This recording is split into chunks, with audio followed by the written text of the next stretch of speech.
All right. So introductions first. And thanks for hanging with us through this. It's great to be here with you all. I'm coming from the Midwest. He took a 3-hour drive down here this morning. It's snowing back in Milwaukee. It's sunny. Even though we're inside, it's lovely to be here. So my name is Keeley Davis, senior lead, working alongside Anderson David at TeamSnap. We sit at the center of the youth sports universe for 75% of U.S. households that have at least one child in youth sports. The TeamSnap for Brands team, which is what I'm on, empowers national brands to be able to reach this powerful and valuable audience of household decision makers, reaching them directly in their place of passion, right? Practice field weeknights, game day and tournament weekends, season over season.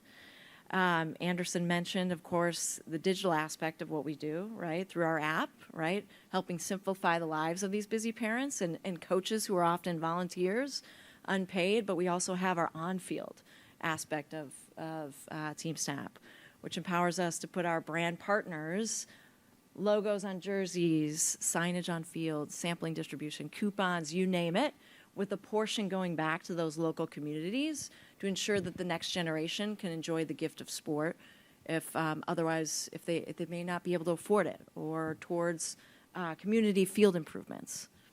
So that's me, TeamSnap. Josh, take the stage.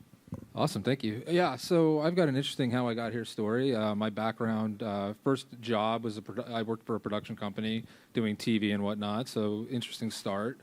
Graphic designer, developer, worked my way up through the process. Actually, Dollar Thrifty was a client of mine about 10, 12 years ago, so that was exciting. Mostly stayed on the agency side and decided to move brand side with Organic Valley, and it's been about 2 years since I've started that endeavor, and I haven't looked back since. It's been great. Actually, how many of you guys have Organic Valley in your fridge right now? Yep. Yeah, that's kind of what we. It's funny because I think that we see that a lot. That I started telling people where I work, and we get that. Yeah, it's in my fridge. We love it. So thank you for joining us in our mission. So Josh, help us understand. You said your role is the director of digital marketing for Organic Valley. What does that mean? It means different things at different organizations, right? So help us understand roles, responsibilities, and what that really means within Organic Valley. Yeah, so I think we're somewhat, I don't know how unique we are. I say we're unique in the fact that social doesn't fall under our umbrella. Social actually falls under communications and brand marketing. So my team owns what we would call our own channel. So we take care of all of our websites, email, first-party data, paid and organic search. So that's kind of where kind of our purview is, or my purview is, and what my team focuses on. Excellent. So prior to today, we had 2 conversations over Zoom, right? And one of the things we talked about, so of course today, day after Valentine's Day, we're talking brand love and loyalty, right?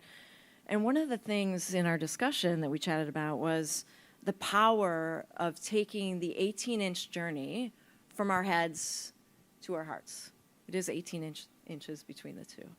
So help me understand, how does Organic Valley take that 18-inch journey and lead with the heart to drive that brand love and loyalty? Yeah, so I think we're kind of in one of those situations where obviously we're kind of in one of those, we're more of a commodity brand, right? Big choices, you can go buy the gallon off the shelf for a couple bucks cheaper, store brand, whatever, right? Our mission from Organic Valley, we're a family-owned farmer-owned co-op, which essentially means that all of the money that we make goes back to our farmers first. So everything that we do, to generate that revenue goes back. And we're totally responsible to those farmers. Those farmers help us make business decisions.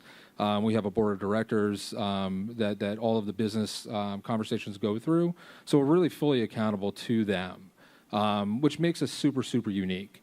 Now, of course, that story also, again, being a couple dollars more on the shelf, that money goes back directly to the farmers' pockets. And that's one of the big things that we look at from a brand.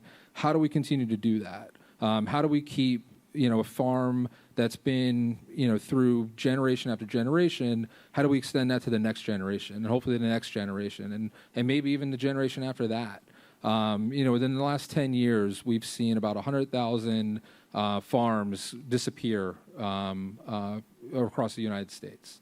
Right now, there's about 2,500 small organic family farms around the United States, and 1,600 of them fall under our co-op. So we've got a big mission to keep, really, protect our food and keep the farms moving and help support these families, continue to be profitable, and continue to be able to support those families, and again, hand it down from generation to generation. I have to say, when we were chatting, I of course learned a ton. I already have, organic Valley milk in our fridge. I have a little 7-year-old who's having it with her cereal and drinking it. And I know we actually ran a campaign for Milk Pap, and they were, this was around the Summer Olympics. And it was all about positioning milk as a sports drink, right? Because you've got all sorts of vitamins and proteins and all this good stuff. But going back to, leading with heart, right? It's core to your mission, right? You're a purpose-driven brand. You're saving small family farms that are otherwise going to these big factory farms, right? You're ensuring that the milk remains organic, right? So it's healthier. It's healthier for the planet, reducing your carbon fiber. I was talking hockey sticks earlier, guys. Carbon fiber works too. Yeah. But greenhouse emissions by, what was it, on average 24%? Yep. Right? And again, when you're thinking about, saving these family farms that are passed down from generation to generation, right? And ensuring that you're keeping the earth as green as possible, right? And then the animal component, right? Speak to a little bit about the animal component. Yeah, I mean, I think one of the things that makes us unique is our herd sizes are about 100 head of cattle, really kind of on the high side, right? So again, when we're talking about small organic family farms, we mean the family lives on the farm. The family, it's what we were raised with in understanding what a farm is. So kind of imagine that versus kind of the documentaries that you kind of see, where you have cows and animals crowded together. This is the real deal. The cows are out in the field with the chickens, and there's a whole ecosystem that goes along with that. And it's the environmental circle. Making sure that you've got, again, the cows are out there, the chickens. This was something interesting that I learned, is that you put chickens out with cows so that way the chickens can scratch at the dung and they eat the insects, and that's why you don't have to use all of the insecticides and the fertilizers. You're really putting it back in the earth, really replenishing those soils for long-term benefits. And it's just amazing what those benefits are over and over. So doing right by the earth, right, the environment, doing right by animals and by people, right? Purpose-driven brand through and through, right? And studies actually show that 64% of consumers prefer to buy from companies that stand for purpose, I see you nodding your head, as well as profit, right? So you took us through kind of the story about Organic Valley and who and what you are, right? What role does storytelling play as far as building that brand love and loyalty? Yeah, I mean, like I said, I mean, for us, it really means everything. When you look at, again, what a store brand gallon of milk, or really competitors, knowing that we can sell more milk means that we can help those farmers.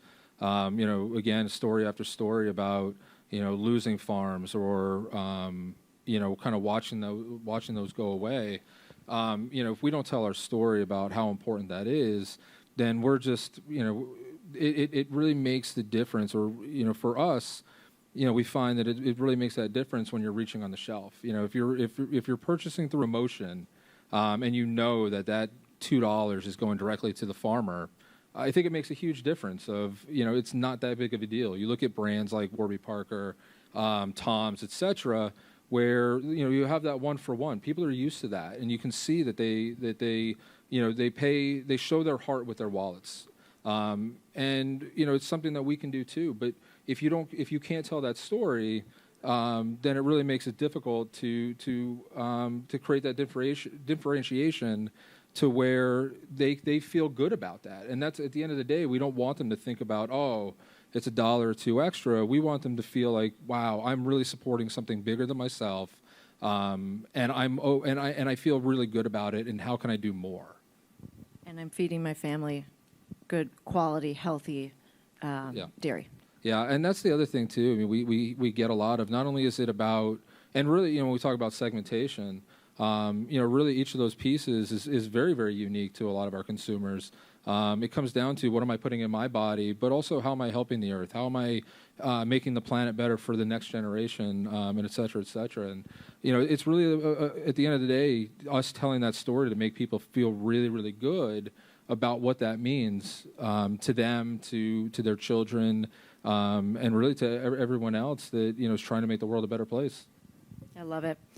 So you're on the digital side. You're managing the website, the content, paid search, not social.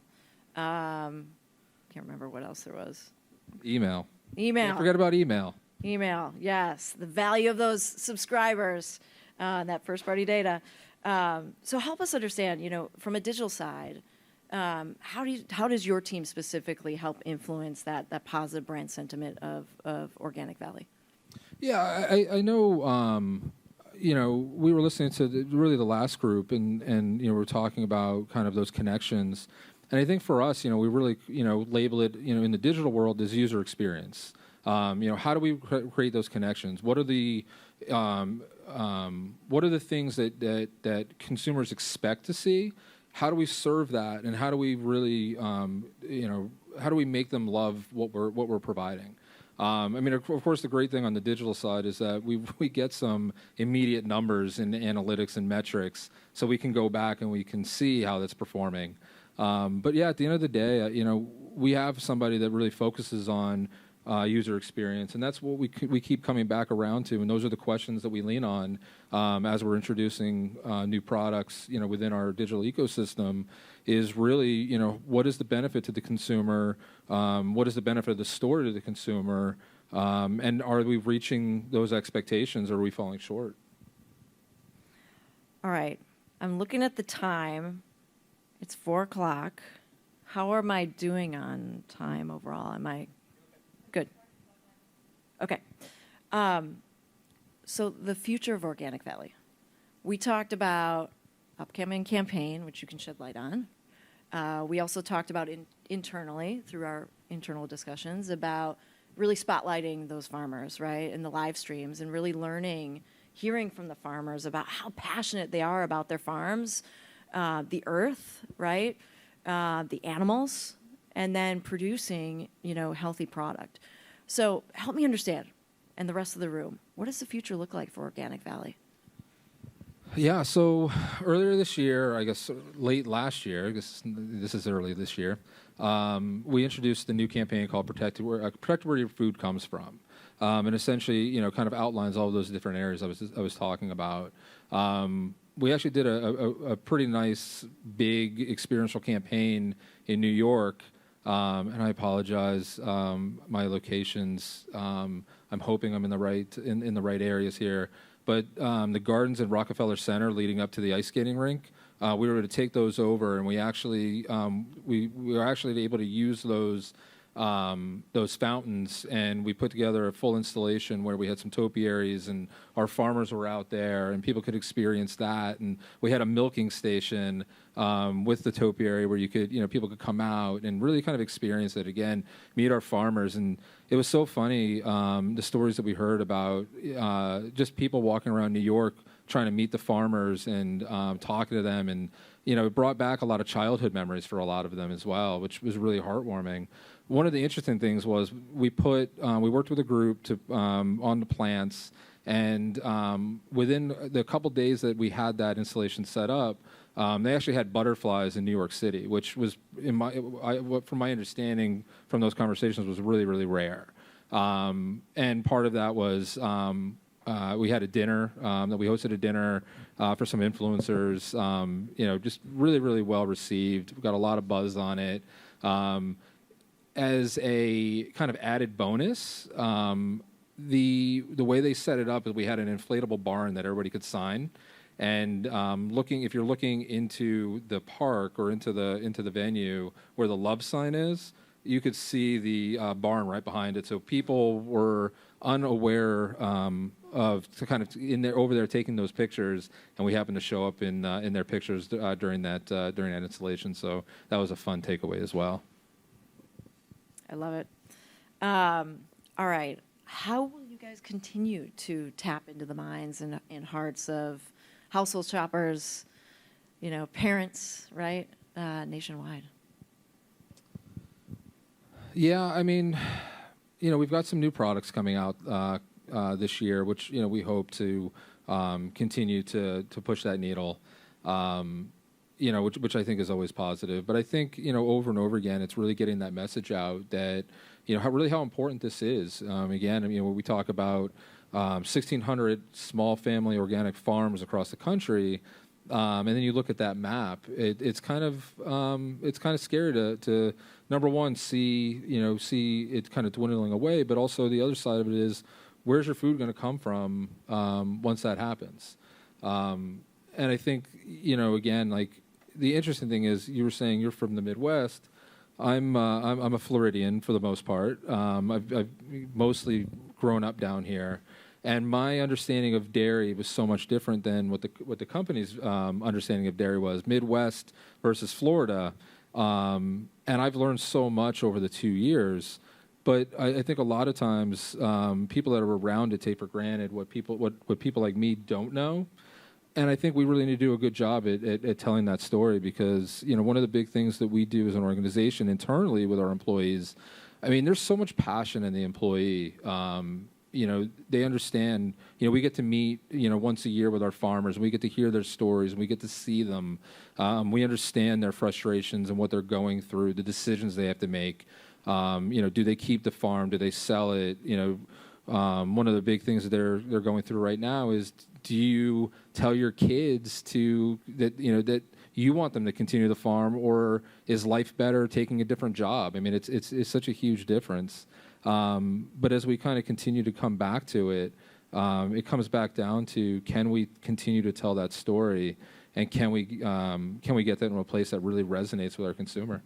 Yeah, one of the things that you mentioned last week was that another brand was dropping some farms, and it wasn't necessarily more profitable for Organic Valley to come in and pick up these farms, but I guess you can say it in your own words. Yeah. So late last year, one of our competitors dropped I think it was about 90 farms up in the Northeast. And our farmers, we presented it back to our farmers, and our farmers unanimously agreed that we needed to do something to help them.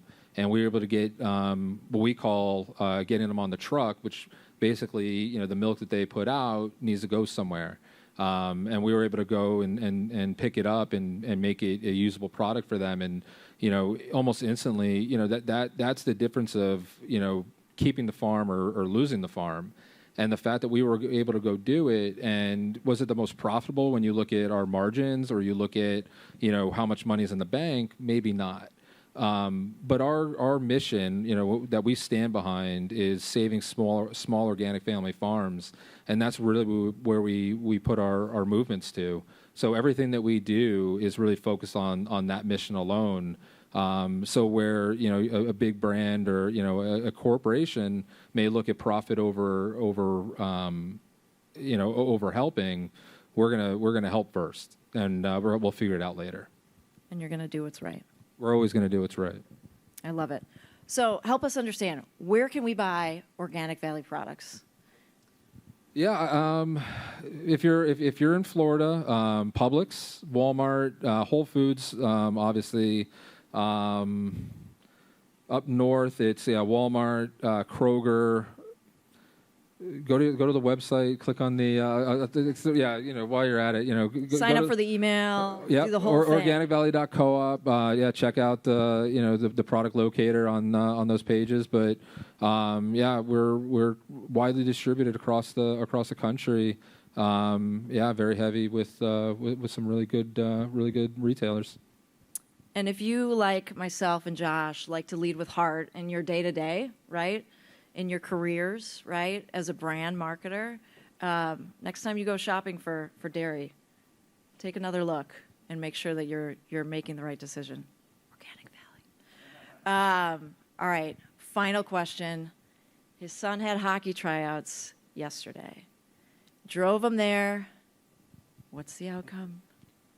Yeah, I still don't know. We're still waiting to hear back. We got good He's feedback. A stud. We were talking about it. He's a stud. He's going to make it.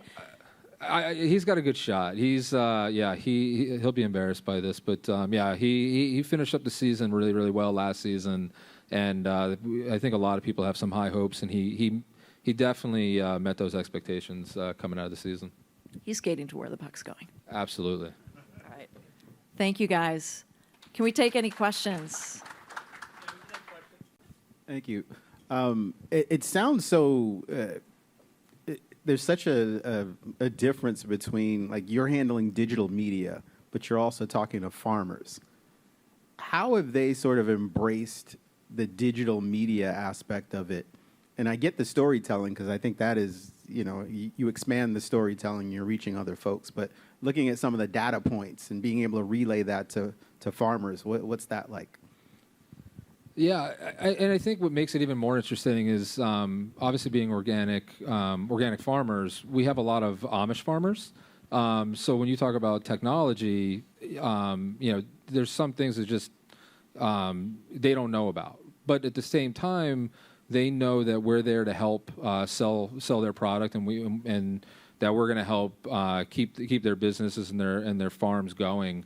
One of the most humbling things that I've ever seen is, as they're going through the meetings and they're talking about, how can they make ends meet, and how can they, all the worries that they have. We're sitting at a big dinner, celebrating the farmers, and they get up there and they ask all the employees to stand up, and they start applauding us, and I'm like, we should be applauding you, not the other way around. And it was just such a heartfelt moment of understanding how we both benefit each other.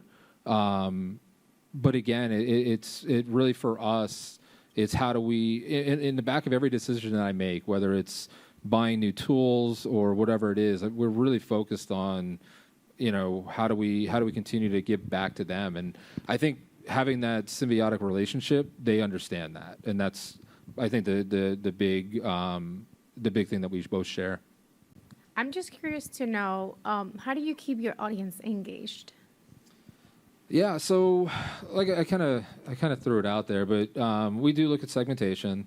Really, our audience is, and I think I mentioned to somebody else earlier, I don't know if it's what we call them or what everybody calls them, but we have what we call the conscientious consumer. And really, it can really be broken down into quite a few different segments even within that. So really what we try to do is using email and other data, we really try to create more focus around the individual aspects of what they're interested in. So, for instance, we can put out a generic email about animal care, and our larger audience, it may fall flat. But our segment that really loves animal care, it's going to blow up, right? It's huge for them. And what we've decided to do is, instead of really focus on a singular message that's kind of global, we try to focus more on how do we serve each of the individual segments. And even though we're talking about smaller segment, it resonates more, and that's really what we're looking to do. As we measure kind of overall success, especially with our email. Where a lot of people look at growth, we don't want to look at growth at all costs. So we look at a lot of retention. How are we retaining our list base? How are we continuing to warm them back up? If we see a drop, how do we re-engage? We stay really focused on making sure that we're providing that scale and we're providing that experience back to them. And if we're not, we're always kind of going back and having that conversation of what can we do better. Yeah, I guess that was my question. Like, how do you keep the consistency? Because your product is like a shelf product, right? So how do you tile in the experience of keeping those customers coming and engaged with your brand? So you did answer, but Yeah, and I think like most things, we've got the giveaways that, of course, everybody loves. We continue to use recipes because people love those. And then it really comes down to the storytelling and the content pieces that allow us to kind of bring them into the fold of how do we get them closer to the farm and how do we get them closer to the message. All right. Thank you.